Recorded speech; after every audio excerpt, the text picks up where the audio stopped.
Kotala makambo ndenge zele koleka neko na biso Congo démocratique comme mono ndenge bana ya Kinshasa bazale kobika mokolo na mokolo soki na lobi te na kokufa soki pe na lobi na kokufa malamu na loba na ngai bongo na kufa mbote na bino banso bana ya Kinshasa mbote na bino bana ya Congo démocratique mbote na diaspora congolaise bipa ibiso bozali bozuri paku ya kolanda biso na nzela ya Canal Congo Télévision CCTV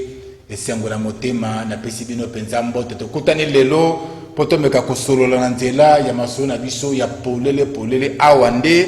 to meka kakotimola na bozindo penza mambi matali mboka na biso nta bonzenga République démocratique du Congo na lobaka tango nyonso nzete ya mbila ba mataka yango na loboko moko te lelo esengozeli ya biso pamba teto yambi pona bino moko ya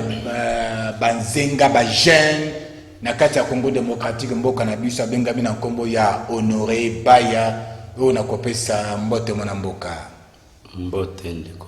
Honoré Baya zale président du mouvement international de jeunes pour le pays des Grands Lacs azali membre na kati ya société civile RDC azali invité ya masolo ya polele elongona Honoré Baya tokomeka kotala bandeko balandrika mbetali 100 jours ya gouvernement ya Jean-Michel Sama Lukonde esali malamu esali mabe akopesa makanisi na ye pona yango tokotala likambo etali seni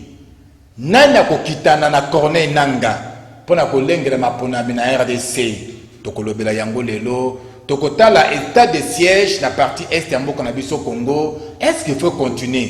tobakata yango tokomeka kotala yango likambo etali koyiba misolo ya l'état misolo bapesi ofuta bato bile ya baninga yo kui yango ekomi ya yo tokomeka kotala yango mosala bapandi nsango na ntango kati na Congo démocratique pe mobeko ya Daniel Mbau sukisa ya misolo ya libala tana bokusi bandeko balandi makambo tokoloba lelo elongo na mwana mboka Honoré Baya boni tata non ça va ezaka kayo oui ezalinga mwanjo te bujaki mukeme sikona okibie po mama keti ya munzi mulonga na ngai bundaki mingi na zwe bakisi ya bien na biki merci ya solo nzambe penza azalo kuma pamba te yende mota pesa kalobiko mikolo metuko leka tozaki na yona masuri ya polele bozaki na mwana mboka Clovis Ngwanda tolobelaki makambo etali province ya Mongala na Lisala matate zaki kuna na mukuse penza na moya lelo situation ya Mongala ezali boni Honoré Baya bon situation ya Mongala na féliciter yo na chaîne na yo na équipe na mobimba parce que passage tolekaki na chaîne na yo efungolaki mato ya mokonzi ya mboka nzoka ndalandaka émission na yo mingi na yebaka te na kamwaki après 48 heures VPM intérieur a eu une décision ya kobenga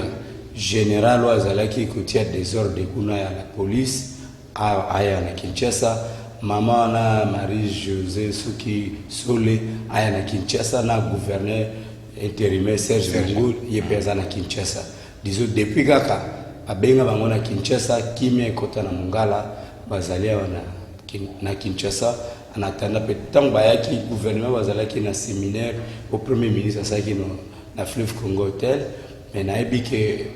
bwana itali subjuté parce que ngai nazali molobeli ya peuple tango buzobo ezalaki ba intérêt ya peuple ezalaki bouger par minorité moi bato bazana pouvoir il fallait qu'il na telema tango na telemi bakuza mboka babengisi bango na Kinshasa na ebike kimia ekozala po bazali susukuna te depuis baya kimia ekota kone puis merci mingi na ndenge olexaki émission ndenge tolobaki nzoka nde komelaki bakonzi merci beaucoup Honoré Baya zali moto yo toyebi mingi na makambo etali bitumba ya politique ya Congo tokuta na yo lelo Honoré Baya na lingi na yeba ezaka ka Honoré Baya o to yebaka kala oya kitaka na balabala pona ko bundela peuple congolais to Honoré Baya to yambi lelo azali Honoré Baya mususu ba somba yo na pouvoir ya lelo to zali kaka mubundeli ya peuple ndenge to yebaka yo pamba te to monda ko lisusu sur le terrain te ezani Honoré Baya merci mingi zaka okutanza na fimbo na prison mais nzamba sali ke Congo to bundi mingi depuis tozo indépendance na biso to comme il soki na 62 ans mais na ebisio il n'y a rien de spécial tozo ngaka kasima bien oui vraiment tout ça là d'abord analyse na biso moko biso ba comment est-ce que ça là qui nécessaire tozo indépendance ou bien tozo angote parce que indépendance c'est là qui nous tout là qui na bongo tout se libéraliser na monde nyos na mayele na économie na développement na loko nyoso mais ba mboka lokola Afrique du Sud mboka lokola ba Corée du Sud oyo batwana nyoso bazala ki sima na biso mais lelo batwana ba komi ba pays komi toujours le benga ba pays o que non bango lelo nde ba simbi économie à monde mais pour ngai na lobi que non bitumbo biso to bundi depuis université et puis c'est quand même un résultat positif mais positif pour la pour corruption to boya kokota na pouvoir to boya oyo ya buzoba mais ngai na changé té mutu mo mais na terrain te honoré baya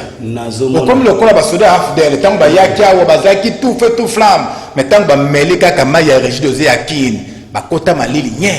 bon bato bakota kakuna o basomba kabango ogomona tiambi ogomona changer nga nazaka ndenge nazalaki na makolo nazaka ndenge nazalaki ka côté na biso kaka keno biso na biso bato ya basse classe nga basomba ngai te problème na ngai ezali boye bitumbo biso to bundi to kanisa ekeno bato msupe ba comprendre mais na bato to bundaki na bango nzoka nde bazela ngo ba infiltrer bango nzo nde ba mais pourquoi se combattre bangote au bundisa ndeko Joseph Kabila comme chef de l'état au bundisa papa na biso ape mana boboto Antoine Gizenga Fungi comme premier ministre au bundisa ndeko na biso Adolphe Muzito comme premier ministre au bundisa nane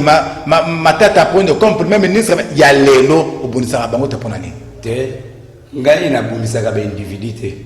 na bundisa ka des systèmes donc système ya kalane ya lelo non système ya lelo sur le plan pédagogique état de droit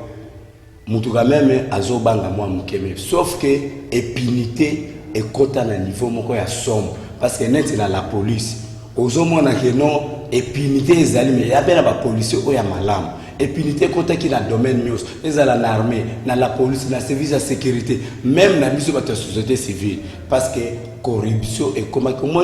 ba konziana ba konzi ba ebikeno ba zongisa biso peuple to raisonner kana kolia nini na kufuta ndako nini bana ba kotanga biso ko réclamer sous droit na yo ya mboka te mais ba biso to roba keno to koki ezala passe ezala nini mais na ebisio mutu asomba ngaite ozaka ka honoré baya défenseur de l'intérêt à peuple intérêt à peuple bato baza minime combien na uti ko bimisa na este baninga ebelo bakangi bango ba mouvement citoyen bakangi na sali ba négociation c'est moi et puis na ba moyen na ngai ko zo ba avocat ko tinda bani ko kende ko mona ba considizo moi je suis resté na tigalika ka ndenge na zalaki bitumba et ko continuer mais sauf que présentement problème na biso ezali tozali état moko izana no to e makambo efandi na noté c'est fragile selon yo trop fragile parce que esprit ezaki no to changer mais mutu amesana na ye na koiba mutu amesana na vie facile mutu amesana zala na basi 30 mutu amesana ke no ali ataba kuna kende kuna kende to e baye maye na musique banini tu mais amoni ke no ba robinet nyo se kangami mais il faut aluka moyen ni na koki ko sala parce que bango soki désordre des ali de permettre ka bango ba vivre bien très bien soki désordre des athées makambo na bango tambula ka malamu te président ya mouvement international de jeunes pour le pays des Grands Lacs ezali sangamoko ya munene koyoka kaka na kombo question ezali oyo na kati ya mouvement na bino oyo esengisi ba jeunes ya ba pays ya Grand Lac financement eutaka wapi nana zaka sima na bino no rebaya bon omoni biloko ya financement na kangama pe mingi ke tozali financer na ba américain tozaba nini bona ebité tango yo créer ba benyango organisation no gouvernementale tango créer organisation na yo moko okende bosali statut boké ba légaliser bozu personnalité civile et un premier financier d'abord c'est moi-même et puis na madame nangai ketia mo ezala combien de pays ça na ezali 12 pays na kati ya 12 pays wana financement ya liboso ya yo moko ezali d'abord ngai obeka tout na télévision on a na télévision Union africaine tozali na banini to discuter kana bango banini to disons tout le monde a quoi que non organisation na biso ngizala kana eza financer na mu eza ba complexer ne baza na babiloko parce que ngai netia soki na sali bilanga na koyeba kino na bilanga na kolia batu ba osala kuna ba kolia et puis na koteka mo organisation na biso ezali ko permettre jeunesse congolaise ou bien jeunesse africaine à la responsable na ba acte nous azo poser parce que tozali jeunesse ezala qui préparer tout ça, je nous ai préparé. Mes parents na biso bazaki préparé. Biso peut doit préparer, mais il faut plus que banana biso na balek na biso ba subir. Bitumba na biso zayini pour promouvoir démocratie, ko luka ba leader à monde, ba permettre biso to bongisa agriculture, élevage, pêche papa na ngatala kaka. Tozoli ambisi zo soki wapi soki Thompson so to éviter mais ba ambisi zo pour la awa na Congo. Tozana nzela est-ce que vraiment na Kinshasa tu fais tout lia ka bio ke utambanda kae uta kunepa na biso na Ozaire ou bien au province orientale ya Kalaba nini tume tala nini Tanganyika nini lac Tanganyika mbisi ngi zopo lac Edouard lac Albert mbisi zopo et puis biso ba congolais to fanda na noter Uganda kuna akanga ka ba pêcheur na biso ba rebelle ya libanda ba boma ka ba tu parle pona nini tozali organiser te yango bitumba na ngai soki moni lelo keno kuna na nini na Uganda dimanche awa bazo libérer banani ba pêcheur na biso eza ba négociation ngana komi ko sezani kokota na ambassade kotela pourquoi bazo kangaka biso pourquoi bazo sakana na biso pourquoi so congolaza libanda basakana na bango netu auti ko kufa na ende mais na ibi déjà que no ba lobbying na ngai et si tamboli na ndenge na lingi suma makolo baloba te parce que nazalaki dessus na ba msula ba nokanisa ba journaliste do ngande ba to service de sécurité ba msula no mona que no ba ami na ngai o mona ka ba kangio mais et si on a ça, on a la communication, bateau na préféré d'abord na travailler na bateau bazar. Donc olingi misale le kamalo banebele. C'est ça. Très bien. Honoré Baya. Bozale na katia société civile. Mission première na bino. Na katia mboka o bino bato société civile zani. Mission na biso ezali keno tozali lokolo babengaka groupe de pression. Musala na biso ezali tozali ba kengeli. Disons ba sentinelle pour la bien-être de la population yo ministre tel ba pesio misolo pour bongisa la biso njela neti ndeko ngobila ozali gouverneur la ville province ya Kinshasa société civile ezali na ba thématique nyos environnement ezali agriculture ezali pêche élevage ba voirie urbaine ezali okeno pona kotongaka ba nzela ba nini tu biso toza wana on a vulgariser l'action nyonso ba konzi bazo sala parce que ezana ba place mso net ya na Kinshasa kureza la kalango pass ezana ba tumsuso ke non moyen alanda ni émission na télévision ni na radio ezateme société civile ba koki ko sala ba ni ba colloque na niveau ba venir pour sensibiliser population ko organiser ba séminaire pour na ko permettre nos population à capable ya ko défendre ba intérêt parce que na Congo et la société civile va comment va politicier pour la ligne parce que va politicier va comprendre que non après nini va bergera nini pour ce moment quoi pouvoir va payer sa société civile tant va payer son résumé va pouvoir rester la kanenge nini aibi bango nyonso à côté si va faux membre de la société civile bango bazana ba moyen mais ba biso bo tout ça va vrai ba société parce que ba iba bino déjà ba iba biso ba to ebele ba infiltrer ba to ebelo azamu te société azaka na bureau te azani na statut ni eloko moko te me komona abimi ministre obimi ministre ndenge nini okomi kuna ndenge parce que ba politicien ba comprendre que non baza ba pauvre to manipula ka bango yango ni mission société civile lelo e bungi me biso tozo bunda kezo ekozonga na société civile za bino ba juriste ba société civile ba avocat ba société civile ba magistrat ba société civile ba enseignant ba syndicaliste ba société civile baza na pona kotia pression na ba causi ba respecter serment na bango pona biso peuple pour to vivre la vie moko izali ya solo mais tilelo bitumba wana po etelema yo poza membre société civile na kolinga mutu nyonso esika azali amener nini contribution na omboke ngoni biso ba congolais mabe na biso ezali nesaka non mboka esa na ngelo te mais eloko nini biso to sala ka pona mboka. Très bien. Merci beaucoup to le kasiko na mama na likambo Sama Lukonde mokambi emblémataire yekolo Congo ilongona ba ministre ba ebanso ba kokisi mikolo kama moko na ngwende ya kokamba emblémataire yekolo bana mboka to yambaki bango to zaki makanisima bango moto mekaki kopesa yiri kanisi kotala esali ya bakambi ba ekolo mingi penza ya mbulamatari to pe gouvernement basusu balobi balongi basusu balobi bakpeima kale bazwi lo côté lokola toyambi yo Honoré Baya na masolo mabiso malelo mekani nano koyebisa biso sans malukonde na baministre baye na 100 premiers jours ya gouvernement na bango balongi to balongi te soki balongi na nini soki bakwei pai wapi. Bon, merci na ndenge opesinga liloba parce que moni premier ministre na biso loko nga na sepela ki na etanga kota ki na pouvoir atiaki volet misato sécurité sociale na organisation ya ba élection et ayebisa ki biso ako mobiliser ba recette tina 36 milliards de dollars. Ils ont budget na biso kolongwa soki 4 milliards soki 5 milliards et kokoma 36 milliards. Et chef de l'état pe alobela biso na propagande que non akokomisa budget na 5 ans na 89 ou bien 90 milliards. Déjà na 2 ans tu as na 4 milliards. Oui, ya ngwa obi Nambula mi bale to zana na 4 milliards. Bon, naza na chiffre net na kolo bangote mais na télévision na ebiki na uti ko landa conférence de presse au Patrick Mouya na Nicolas Kazadi basalaki Nicolas Kazadi lobaki niveau ya ligne ya ba recette na mobilisation na biso ya recette ba nini zana no na semingi ezana semingi to continue kaka ko zwa libana mais na moni quand même que non cette fois-ci moi sur le plan pédagogique comme ko kota ke mbongo ya l'état et comme ko poto que non de Gérard a sali ba recette belé DG nana ba chiffreté et puis DG DAP aussi parce que mbongo e belé bando kota kana poche ya bato mais quand même ndenge bato comme ko banga et c'est quand même moi le ko mais ce qui est mal parce que moyibi aneza na niveau ya C il y a sa premier ministre za na Kinshasa atambula kapete depuis a comme premier ministre na moni akei mingi Katanga eko kipe na Goma mais na kosenga sur 26 provinces avant même asala nini bilan na ifali labo atambula sur 26 provinces ye moko ayoka po moni ba kozina biso bato na bango bakosaka bango mingi mais pour na nga na moni que non net na état de siège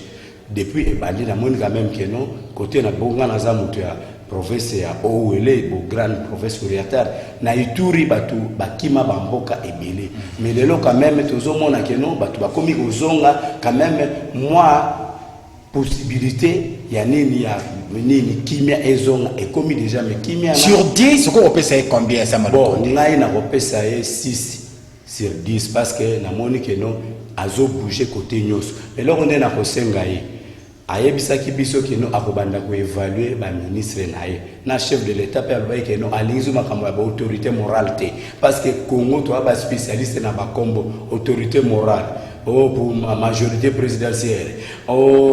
union sacrée nini ba kombo wana ça nous intéresse pas et là ça peut intéresser biso kino bien-être la population mokozi mboka azana azo travailler pour la peuple tout monde kino sur le plan ya économie était l'ennemi makambo nyonso était l'ennemi to imaginez-vous mboka lokola Congo bosata na banque te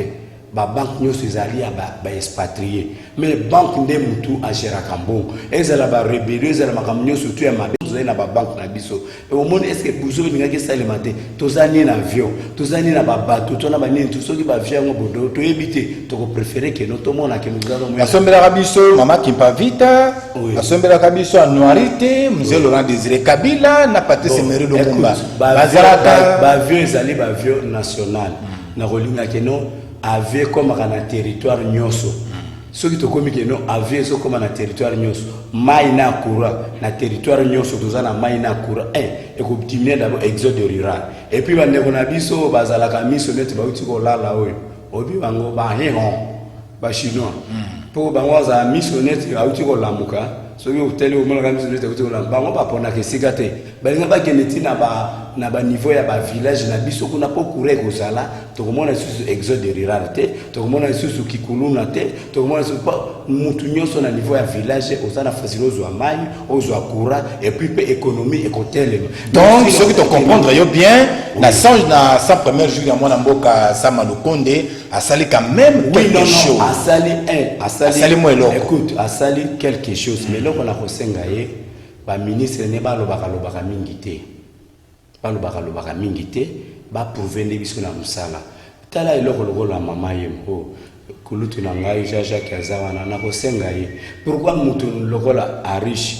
o azali expatrié atonga hôpital na ye ya kitoko bongo est-ce que yende kona biso Jacques azamwa na poto azapa n'importe qui na domaine na ye bakosa la pete batonga la biso pe babungisa biso mama yem clinique universitaire batonga pe ba édifice ya sika ya kitoko clinique quinoise banini tongo na peke no bo hôpital na biso na bako ba sud africain batulizo banai koya ko se faire soigner pa na biso pourquoi les lots ba continuer on va l'évacuer avion médicalisé qui ba futa ka combien bafuta mbongo ebele et biso pe bakei Zambe asalaka de toute façon que non ba msusu bazoma peut-être ceux qui mettent so ayebi nzoto na yo oya na mboka akutamso ako soigner mieux que médecin ya libanda o yeka ka lokola missionnaire moko bobani de tout parce que awa na mboka médecin na yebi que non biso ba réalité na biso ba congolais ala ka boy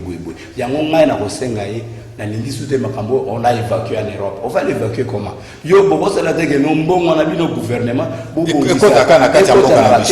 puis aussi de deux batu pe ba gérer ka hôpital ana ils sont payés par l'État congolais mbongo yo batu ba futa kana hôpital ekende ke wapi parce que za na hôpital msuso yebo ba kosimba yote ce qui opposant na mbongo il faut pesa na nokosio yango na kolinga ke non premier ministre azala afungula vraiment miso pour makambo mbongo parce que réseau mafieux et fanda na niveau ya institution eza ya blague et puis aussi la facilement parce que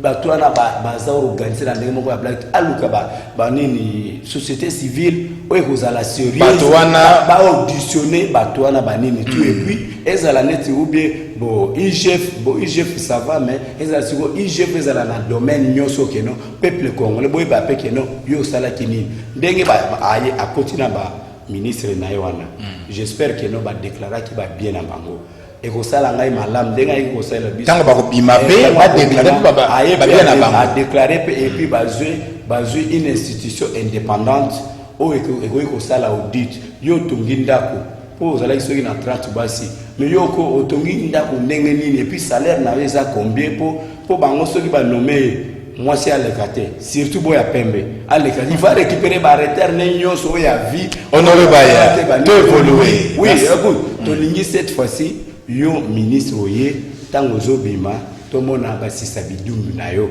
OK nous to luki pas non na ministère tel to tiata salle neti papa cardinal na biso mosengo tango alekaka na parlement omoni papa na telema qui vraiment parce que ba biso boyo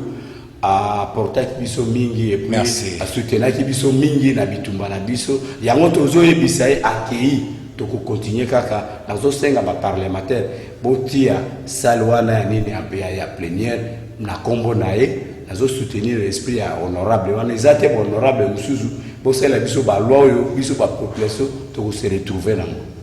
likambe tali seni bande ko balandi tozo kende malembe na kansi totikali na 700 non a combien de jours azana 800 bazali déjà na 800 c'est les cas qui to quitté de microsoft qui ta malembe poto koma na maponomi ya koluka mokitani ya Félix Tshisekedi mais pona mapona mesalima esengeli ba animateur ya seni ba monana likambo wana ndezali ko bota mbongelelo na kati ya mboka pamba te ko benda na ezali kati na ba confession mi bana motuba mususu ba bandimi mona mboka Denis Kadima lokola mokambi abima lokola mokambi ya seni akitana na Corneille Nanga motuna ya liboso epa ya Honoré Baya ko benda na wana oyo ezali lelo kati na bakambi ya mangomba ezali ko pesa yo lite ya nini pe motuna ya mibale est-ce que pour mapona mema sali malamu na mboka lokola RDC etikala kaka na seni toto zongisi yango na ngambo ya ministère intérieur et bongisa mapona midenge sala makala bikolo mosusu. Merci na question là parce que moni eloko ebomi Congo ba intérêt individuel bazo benda mapona ba intérêt pona bala ma peuple te ma ba ibi ba na na ibi ba ibi peuple patona ba ibi peuple te ou les 8 confessions religieuses ba ibi peuple to Honoré Baya écoute-moi 8 confessions religieuses bozaka 8 mwambe soki ndenge ba mabenga mwambe na lingala na mwambe na lingala boza pendant 20 ans bozali incapable koyoka na keno net tozali 8 lelo ezali ndeko Flori lobby prof Romain, lobby okuna nani Moronzambe, lobby okuna Honoré Baya banini tout to pesi yo turo to pesi umzutu boza incapable boyo kana bopona candidat to bozo mon biso ba congolais ba bike poste za moko omona biso nyoso toza ba candidat yango eloko yo toza incapable ya kotonga mboko yo yango boza oui confession religieuse tant boza oui confession religieuse et pourquoi beaucoup koyokana te disons ezali ba intérêt est-ce que bango ava ba s'organiser attaquer ba confession religieuse ba kene ko tuna biso petit peuple o bango ba vivaka mieux ba politicien ba vivaka mieux biso ba tuto kene ko voter webi condition ni to vivre condition ni to lalaka biso pona ngai na monique ba confession religieuse ba décevoir ngai ba péché de sonner pona ngai eloko na ko baza incapable ba yokala et puis pe ba arrêter na ko lekaleka na ba télévision ko loba ba biloko na eza malamu te ba konzi yako vote bana ko attaquer bango na insulte ba banga et konso bazo fungola nzela na n'importe qui aloba n'importe quoi balingaka ba fanda bango 8 bobino biso toyokani te ndenge toyokani te bino ba politicien bo sala makambo na bino o parti ya boy baleki ba lobby o kuna pe ai a lobby comme si on était là comme que non yo lobby nga pe na répondre et puis si ko biso ba to prier ke pa na bango tant que tozo mona biloko ya bongo bazo mema biso parce que omoni banganga nzambe benga baleki ngala na Congo nde na mona ka ba biloko koma yo zali banganga nzambe bozo kene ko sa genou près ba politicien biso to beta kande mabolongo banganga nzambe ba tio loboko est-ce que politicien ko tio loboko ako tio loboko te bozo mona banganga nzambe bazo kene ko miki c'est pas ba politicien ngai loko na ko senga bango bino banganga nzambe botika nano makambwana ya seni boso kipe nano na apostolat na bino côté ya biso parce que Jésus-Christ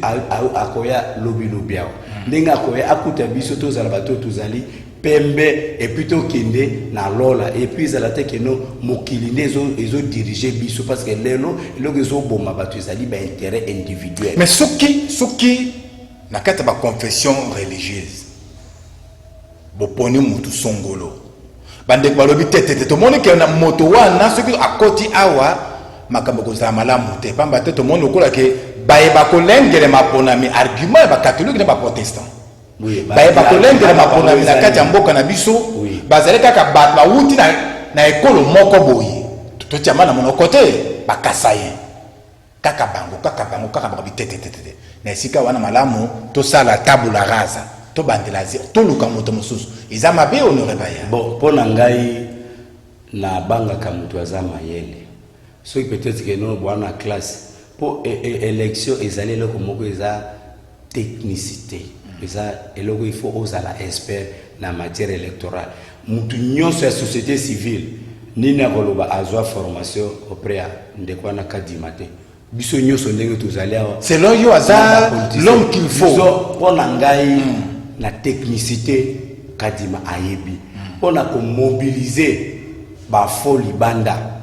kadima ayebi mais siko na makambo na bango ya ba politique na yebi te po kadima attaquer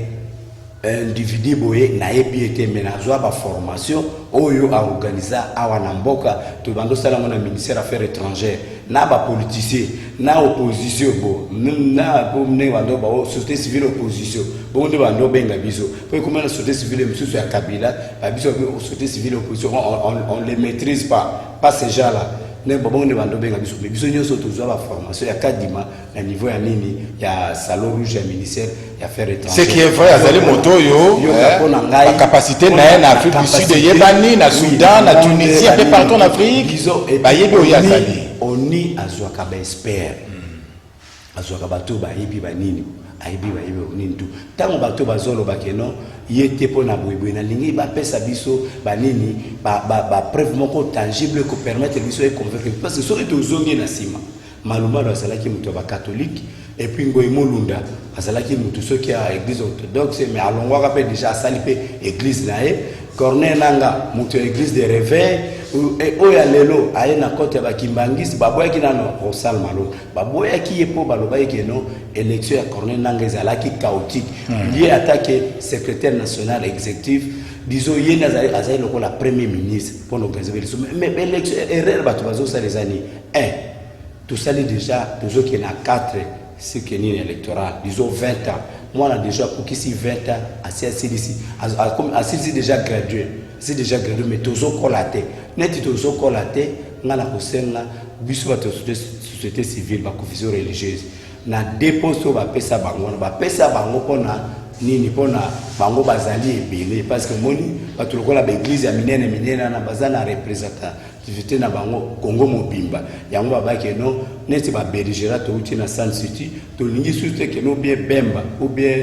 ou bien nani Ruberwa ou bien Kabila à l'époque ou bien Zaïdi bino de bozala to lingi société civile au bazali ni ba personnalité moko indépendante ba on de organiser ba élection mais ba lakisi incapacité na bango merci net ba lakisi incapacité na bango ba déposer ba ça la lettre moko que nous to se retirer na makambo na ya ba seni to sengi bino gouvernement bino bango za makambo na bino parce que élection yango pe papa na ngai est-ce que faut dire que la caca sénie est-ce tout côté du Cameroun le ministère il y a intérieur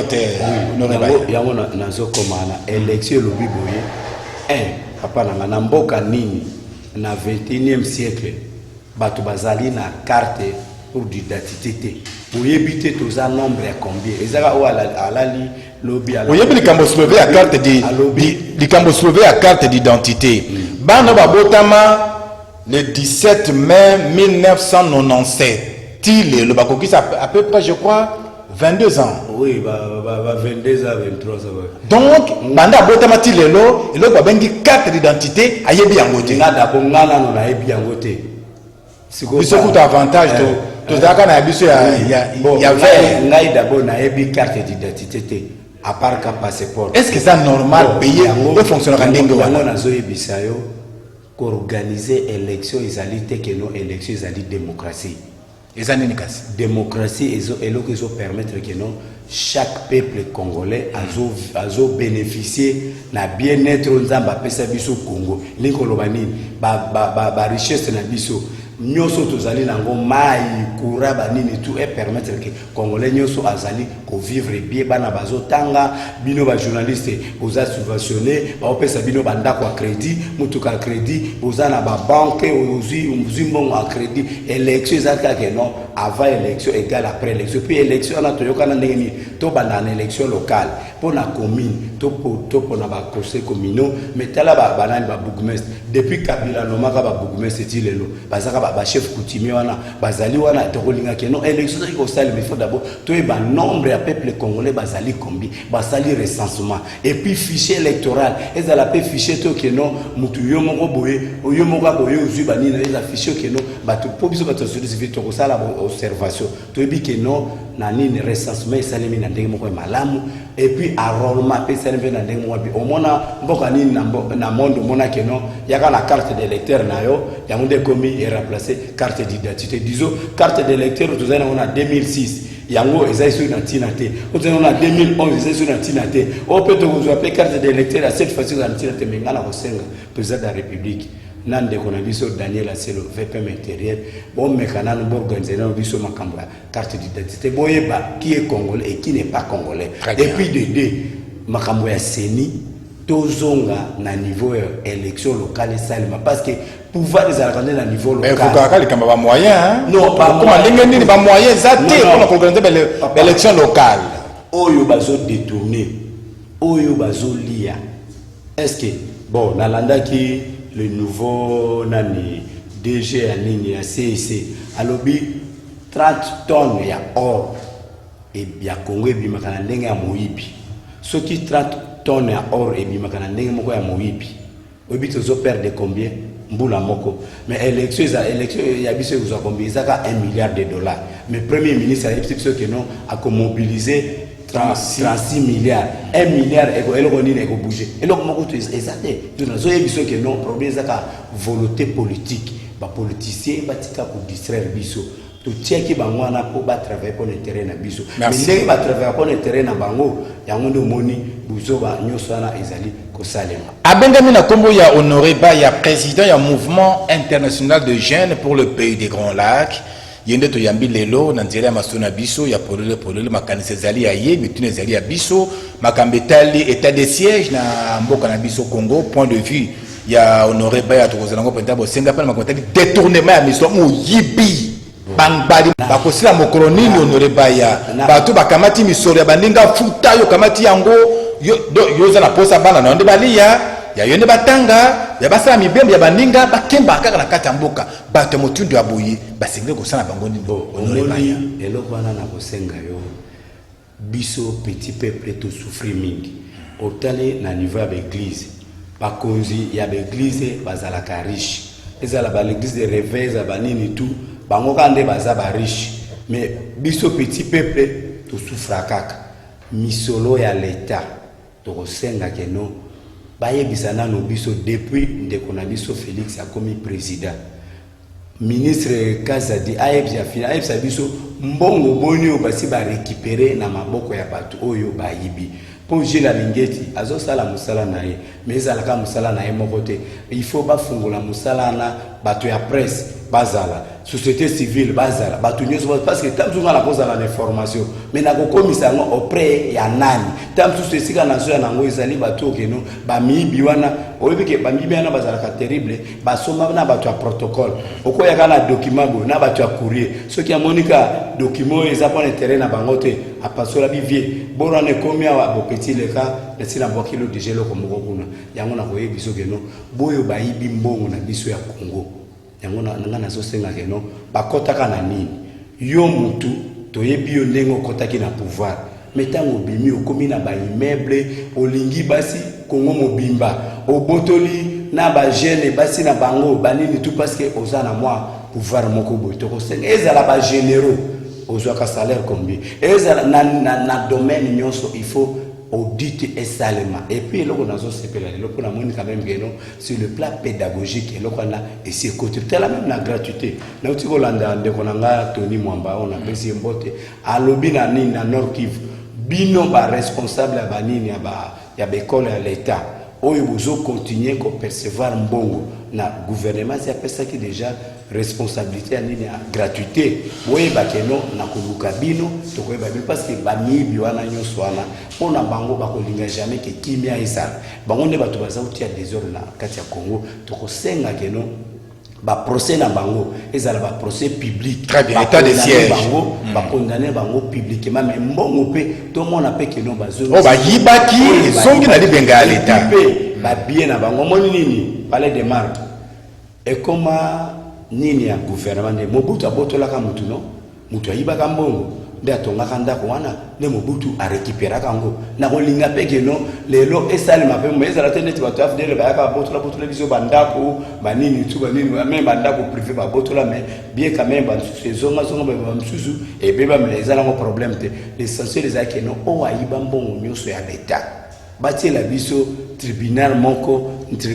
du commerce ou bien ya ko dénoncer makambo nyonso parce que bato bazali na ba preuve bazana ba archive mais ba ebite auprès ya nani ba kotika soki oke kotika pa ba miyibi wana bango nde ba ko profiter maître honoré baya moi le bapona état de siège bon pona état de siège ezali idée moko ezali malamu parce que na moni chef de l'état azali déterminé yena premier ministre mais ce n'est pas que non bango nde bakosilisa eloko wana nalingi état de siège ekota na esprit ya congolais nyonso comme ça congolais nyonso ayebake no état de siège ezali eloko na ngai parce que moni bato bayiki kosala badémembrement oyo nde babebisaki Congo biso bokaboli tokomi na 26 provinces sans administration bagouverneur mosusu baza na babureau te baza même pas na barésidence bazofanda na barésidence ya basango administration ezali te eza na baprovince mosusu bacour d'ordre militaire ezodépendre kaka na baprovince ya kala bodecentraliser même pas administration eza na baprovince mosusu bazali incapable gouverneur aza incapable même ya kosala eloko moko me yango tokosenga keno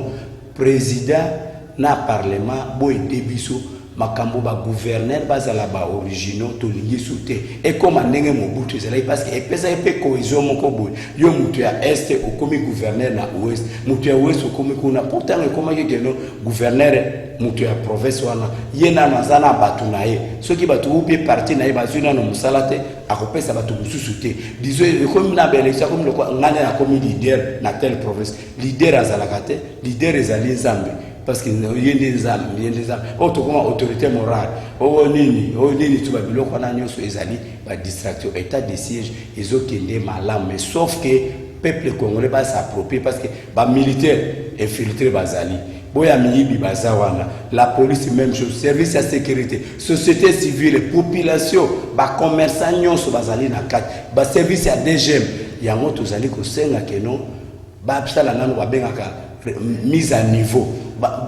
premier ministre a sala séminaire na domaine nyonso chaque ministre a formé batunaye na domaine na que non il faut que ba que non eloko à l'état ezali à l'état et puis droit ya mutu mususu ezali droit na ngai te futo banga keloko à l'état parce que na Congo ozomona ba immeuble à l'état batu bazozo yango gombe to ebi nyonso que non kalina ezalaki à l'état mais ben individu ba koma na ba nini na ba titre titre ya nini titre parcellaire ndenge nini parce que ezalaki ba l'état tekela kabino ndako yango mukolo nini po ekoma ndako nayo yango ngo nazo yebisa yo que non Congo oyo ezali mboko nzambe même yo mukozi moko oyo kanise que non yo ndoza leader le simbi yango meyeba que non ezali oyo nzamba zalaka ba congolais za penza ba rwandais ya ba ougandais ya ba burundais ya ba tanzaniens biso toka Congo ya nzambe asa penza ya ba tonyoso asa ka pona biso te likambo ya Congo esape mitu ya ba congolais sala to linga mboka na biso kaka na maloba ya pamba te mais olingo ya Congo utana kacha mitelo likambo zande wana ndoreba ya olinga ya Congo pour ceux qui ont Congo, ceux qui combien d'années, na salué vraiment bien bateau boutique ali loyal na CCTV. Combien bakima boutique ali wana ni détachement na ba place msusu tout babande golinga bino te toyebi yango mais boutique ala kaka wana la loyauté efutaka toujours. Oyo mutoko ke baloba ke no ko kende liboso ezali ko komate. Batu nyonso bakenda na vie na ki pressé soit bakufa soit bakoma batumoko que non ceux qui amoni mutozoya okimi mais yeba que non Congo ekotelema mukolo Congo ekotelema mutumoko akoloba lisusu eloko te parce que mboko ezali mboka na biso talaka ba situation ya Congo situation ko ezala très difficile mais ndenge solution ko ya okondima te et solution ko ya na ezali sa ya mabeze na ndenge nini mais yeba que solution ko ya ka nzambe ali omoni biso to kendenge ne mingi l'église mais to sambela kate pourtant to sambela premier commandement nzamba pesa bizabo lingo tango bolingo ezalité et toi tu crois que non ko sambela na ko comme pas nzamba. Merci beaucoup Honoré Baya mobeko ya Daniel Mbao sukisa pona makambetali libala babana ba jeune bena kisasa bala bio Daniel Mbao umela wana penda suka na mobeko libala kitina 500 balles pona bato bazana ba centre ville puis 200 na bato bazami na ba campagne abuki ma seperisi bino baboti apesi bino kanda to ezali boni bande commencer par lobby makamba ko sera mombongo na bana bu pia point de vue à Honoré Baya. Merci mingi bo tango alobi ke bino batu bwana ville peut-être ya fandaka na Gombe na ebité biso batu to fandaka na cité tam susu to lala kana biso to ana ville mais to lala kana salon ou bien tu as nesiga kolala te ou bien tu lala kana l'église mutu lala kana salon ou bien lala kana l'église est-ce que à cause de la facilité cause de $500 parce que na quand même à Kititi pas m'appelle 4000 3000 2500 quand même écoute-moi s'il vous plaît yo kangai moni na intérieur batu ba vivaka mieux koleka batu nyoso bazali na ville peut-être yé asali yango pona batu ya Gombe mais pour na biso batu ya paka jumate biso batu ya ibambi te ya kabolite alobi pona batu bazami na ville na kati ya ngumba ngai na lingaki na senga ndeko na nga Daniel sukisa na pesi mbote sika azali po azali mutu ya mayele ya mingi banini tu biso batu nyonso toleki na université ya Kinshasa na faculté ya droit toyebani bazalaki bayaya na biso mais toyebi ke aza mayele ebele ngai loko na ngai na senga ya attaque député national il fallait d'abord atambola 26 provinces nyonso ayeba parce que libala eza situation sociologique ya bato neti epa na biso ntango ozobala mwasi na yo famille ya mwasi epa na bino wapi ngai epa na biso na Owele na territoire ya Wamba et puis na nini na collectivité ya Malika A mwasi tango obali mwasi na yo famille à moi si bakoyela yo nyonso ya ndako ezate ba cadeau opesaka bakoyela to so pe ba famille malamu ndako pe ba zombe bino ndako ba eli bino titre ya ndako ba pesi bino pe na ba mutu ba ni bo mutu apesi yo biloko bongo siko ko ya opesi $200 pour ça na ngoni ko bangombe tanzo ba 17 ngombe dizo makambo ya bolingo eza makambo ya bato mibale pourtant balinganaka papa zalaka te mama zalaka te même chose ai bosela ki bango commission mais bolingo tango ba okende ko sala makambo na bango bazaka bango mibale mutu so ya kozala te parce que pona bolingo ngai mais osomona te ke honoré baya ba parents mosusu net na Kinshasa awa ba koma ki kosala ba facture on dirait ba so teka mutu kokimisa feeling na ngai te. Je vous en prie. Yango nazo ebiso boye. Il fallait d'abord attendre pour la Congo mobile. C'est le cas de ça, tini otoza nango, ayoka maloba na bango. C'est que il fallait que la législature ezoya. Non, azali député pour yeko attendre la côte à l'état azala passeport rouge, mutuka nyonso tout carburant l'état nde azwaka ya je pense azana ba imolima na ye. Azana tibiso ba chômeur te. Alingaki atambola na Congo mobimba. Ayebi ke non kotoyo ibala na bango sale makabu. Ma pena yango ezali wapi? Yoka pona ngai makambo ya dot atikango alingaki nde asala biso projet à loi que non ngai ndeko Daniel Sukisa na sali projet de loi Daniel Mbao Sukisa na sali projet à loi que non désormais acte de naissance oyo soki oboti mwana nayo après 3 mois OK o déclarer na commune. Et puis bah pesi moi na acte de naissance et comme sikoyo eloko moko ke no ezala gratuit soki oyekaka na nini na preuve na yo ke non ba bokilo ba komi lettre ke non nyoso to senga ki to zui yango comme ça na autorité civile ou bien municipale ou bien bourgmestre ou bien chargé affaires civiles à la population à salelio nini acte ya mariage ou bien attestation de mariage ou bien acte de mariage asali lui yango ya pamba ngelo kona kosenga ye asala ndenge parce que moni kaka biso petit peuple nde tozo subir moni te na nini na acte de naissance il faut second que jugement supplétif ceux qui osent avocat pour ba avocat minene lokola o na ko tanga ba kombote awa ceux qui tanga tant ko mone ka pamba consultation $2,500 ou $300,000 ou bien $2,000 mais ce qu'on a biso ba pauvre to ko mbongo wana ye attaqué honorable mutu a ebi mingi alingaki asala biso que non désormais na Congo makamone tout ça il faut qu'on foute à salle ya commune au pesi mbongo oluki soki comme gratuit ba nini tout nyonso ane comme gratuit soki asali biso bongo ndenga na kobetele maboko et puis de asali que non na niveau na bango ya parlement bopito na biso nyonso ba mama ye mo banini tout batonga ba hôpitaux batongela biso banzela biso na bino biso bato société civile ba journal parce que moni gouverneur ya Owele Cornani Christophe Nanga apesi bato société civile mituka ke na lingisu te bozala nsima ba politicien disons permettre que non mutu nyonso azala capable ya se prendre en charge batanga batu makambo nyonso ezala malamu disons makambo ya libala wana eza vraiment sikoyo na place était ce qui a aidé biso ba document à l'état au futa kambongo to futa mo société na wala ko net passeport au lieu que notre somba mbongo ba pesi biso ngo ya pamba na robetele maboko. Merci beaucoup honoré Baya makambo libali za makambo bato mibale natondi okiko kota na ngote natondi botondi rôle ya média yango kozala le bano ya suka pour tout ce qui c'est monsieur tout respecter pendant ngonga rôle ya média na tango tozana yango na mboka na biso et qui penza kozana en 1 minute pour tout ce qui s'appelle baso na biso nako même bo ba selanga pe 1 minute po isaka bandanga na koloba na bon ngai eloko na koloba ezali boy rôle ka ya médiateur ko banda ba responsable ba parti politique batika nano ko l'exata koloba loba na ba télévision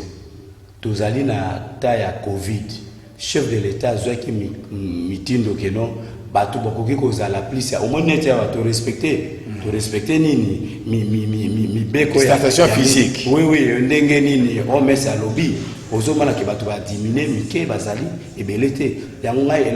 eloko yo ngai na koki kosenga ezali boye média bazali batu baza ko informer na ko s'informer ba mekanano mboka na biso eza d'abord trop fragile institution tous anango et fandi na no parce que moni majorité le to na parlement exacte que utaki na ba unité ils allaient majorité au non et c'est fabriqué à niveau du parlement et premier ministre exacte que ont à même parti na chef de l'état disons premier ministre a na pesa gouvernement moko ya coalition parce que coalition na mutu na ba iderata na et puis des autres monsieur ça tous na banani ba socialiste tous na ba libéraux ba bino nyoso bosangano que no bozana même vision presse et débiso basala ba l'examen formation ça et puis